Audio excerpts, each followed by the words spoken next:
প্রায় ৮-১০ দিন হলো আমার হাতের কনুইয়ের এই জয়েন্টটা বেশ ব্যথা। ব্যথা বলতে সবসময় ব্যথা বা যন্ত্রণা করে এরকম না, হাতটা টান করতে গেলে এবং ভাঁজ করতে গেলে ব্যথা অনুভব হয়।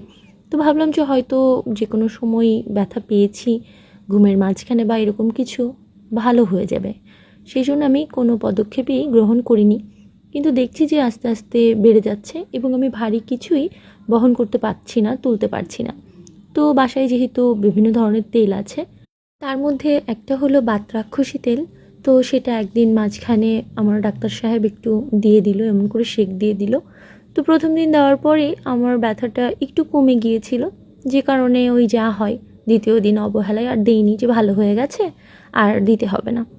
তো এরকমভাবে পরের দিন দেখলাম যে আবার বেশ ব্যথা হচ্ছে।